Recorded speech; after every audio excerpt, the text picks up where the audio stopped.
Assassinos da Lua das Flores, novo filme do Martin Scorsese, recusa qualquer associação fácil e rápida que a gente poderia fazer com outras referências. Ele parece um grande épico faroeste, algo que o diretor ainda não tinha feito antes, mas não é exatamente isso. Faroestes clássicos eram sobre a conquista do mundo selvagem, algo sempre retratado sob uma luz infinitamente mais heróica, mais simples e artificial, do que a trama cínica e desesperançosa que se apresenta aqui. Mas o filme também não é exatamente um faroeste revisionista, é focado na sobrevivência e nos atos solitários de anti-heróis que podem ou não salvar o dia, dependendo da boa vontade ou do valor da recompensa. Assassinos da Lua das Flores é sobre uma grande trapaça, sobre quebra de confiança e o quão fundo na escuridão o ser humano é capaz de mergulhar em nome do dinheiro, da ganância, do poder. Pensando nisso, a gente poderia lembrar dos grandes filmes criminais do Scorsese, que sempre trazem uma curva de ascensão e queda de figuras poderosas do mundo do crime, mafiosos que se tornam reis e desfrutam do melhor que a vida tem a oferecer, se é isso que você acha bom da vida, claro, para daí despencarem do topo e assistirem sua vida desmoronando por completo. E, de novo, Assassinos da Lua das Flores sugere essa associação, mas também recusa a comparação direta. Aqui não existe uma figura central, sedutora e fascinante que depois seja destruída deixando uma lição moral, um conto de advertência aos perigos da ilegalidade. As atrocidades cometidas contra o povo Osage no filme são movidas por motivos vazios, mesquinhos, repulsivos e orquestradas de qualquer jeito, sem qualquer preocupação por trás, já que a impunidade é uma certeza completamente inabalável para essas pessoas. Mesmo o protagonista, Ernest, vivido pelo DiCaprio, foge do padrão scorsesiano tradicional em histórias assim, O Ernest não é um Henry Hill, aquela bomba relógio de vício e descontrole prestes a explodir, mas escondida por baixo da fachada charmosa do Ray Liotta. E o Ernest também não é o Sam Rothstein, o gerente meticuloso de cassino, interpretado com uma elegância traiçoeira pelo Robert De Niro. Ernest é um incompetente, um fraco, um cara que não tem nem cabeça para tomar boas decisões, nem estômago para executar elas ele mesmo, sobrando para ele simplesmente seguir as ordens nefastas de outras pessoas sem qualquer resistência. Vale dizer, a escolha de uma figura assim como o protagonista do filme gera alguns questionamentos interessantes,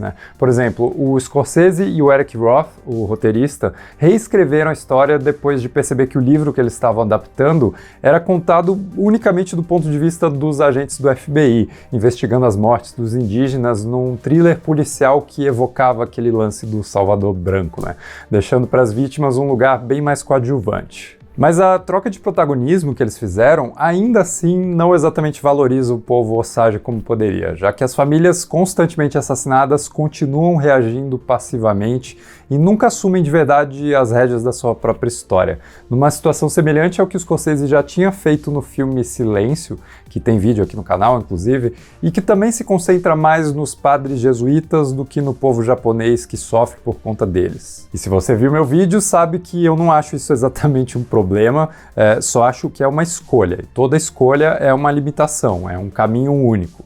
E aqui em Assassinos da Lua das Flores, a escolha de tornar o Ernest o protagonista da história tira um pouco da presença dos Osages do holofote, mas ganha um estudo de personagem bem interessante e complexo, Um homem dividido entre o amor quase genuíno pela esposa, as obrigações familiares e a própria fraqueza de espírito, afundando cada vez mais em atitudes completamente imperdoáveis. Aliás, não é novidade, mas DiCaprio mandando bem demais aqui, para variar.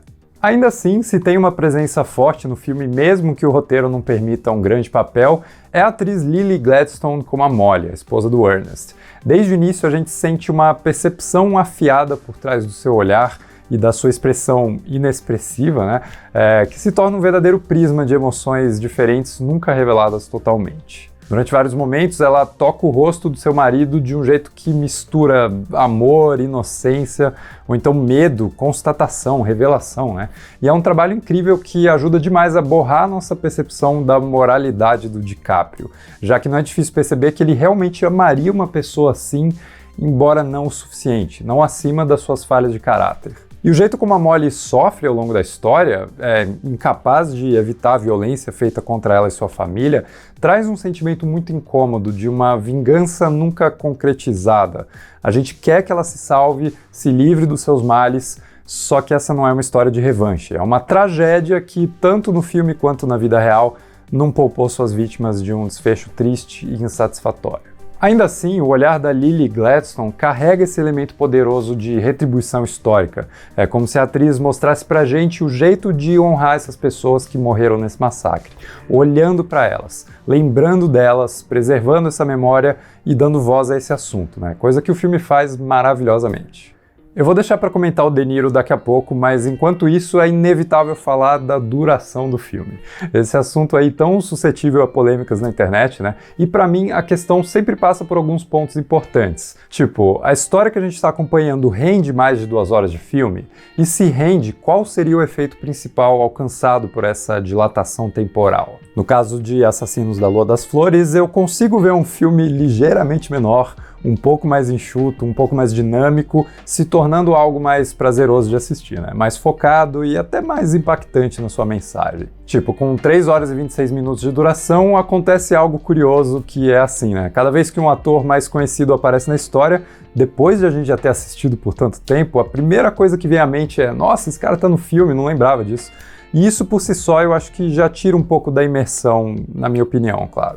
Mas eu acho que dá para defender essa duração não só pela quantidade de coisas que acontecem na história, e nesse ponto vários filmes do Scorsese sempre trazem essa coisa de uma narrativa que se desenrola por vários anos, a gente sempre assiste vidas inteiras passando, mas principalmente a sensação que isso traz, né? Não tem jeito, um filme longo bem construído, como é o caso aqui, te faz conviver com os personagens, te faz sentir a vida deles como a sua própria e sair da experiência mais transformado, talvez. Além disso, nesse filme aqui, a duração longa age como um acumulador de revolta, já que demora muito para que os responsáveis pelas mortes do povo Osage comecem a sofrer as consequências pelo que fizeram.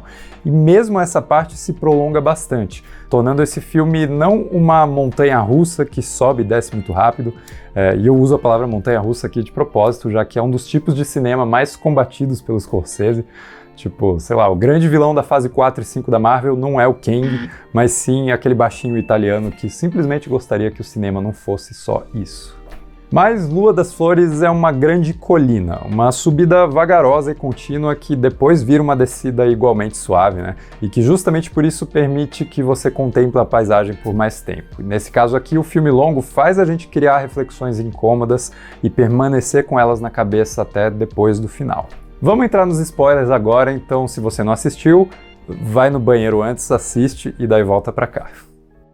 Cara, o Robert De Niro faz um tipo muito interessante de personagem aqui, numa escolha criativa que talvez amarre todas essas ideias que a gente discutiu. Ele interpreta o Bill Hale, tio do Leonardo DiCaprio, e um rancheiro rico e poderoso acolhido pelos indígenas como um grande padrinho da comunidade, né? Sendo inclusive chamado de rei por muita gente ali.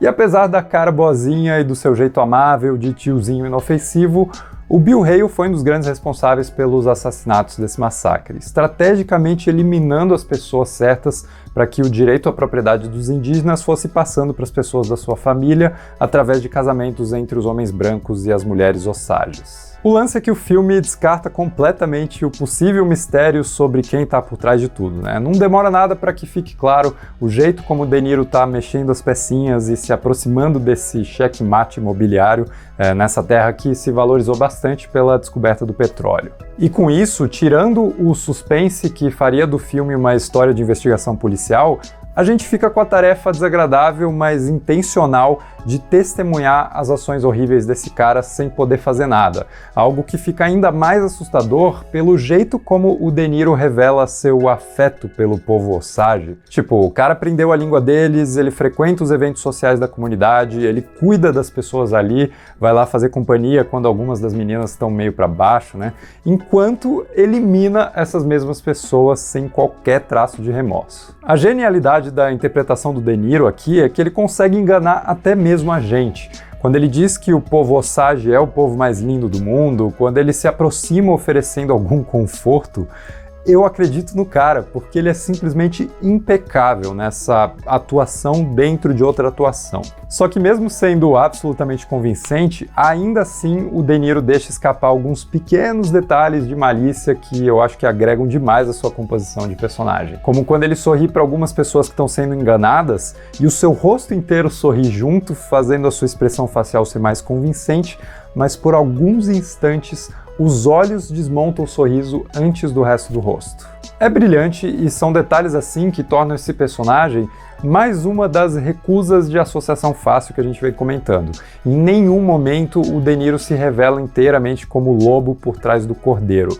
Ele nunca se torna um vilãozão maligno, né? Pelo contrário, sua interpretação é o argumento mais forte que o filme tem para dizer que os maiores males da humanidade podem vir das pessoas mais próximas, de pessoas caridosas, de vizinhos e colegas. E aqui, especificamente, o genocídio indígena praticado contra os Osages e contra os indígenas de vários outros lugares nos Estados Unidos e no mundo, né, veio por trás de uma face amiga, de um aperto de mão, de uma promessa de convivência pacífica.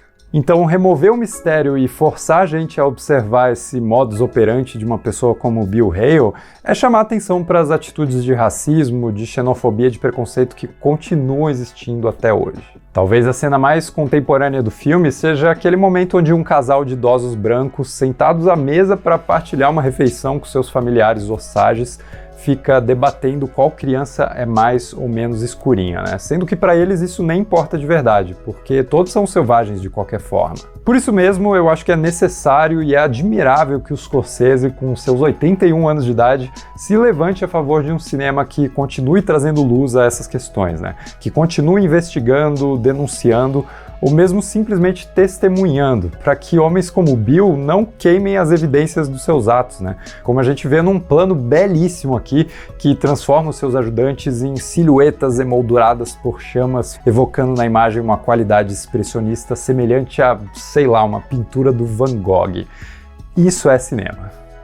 Mas aí, o que você achou de Assassino da Lua das Flores? Quanto tempo você conseguiu segurar até sentir muita vontade de ir no banheiro?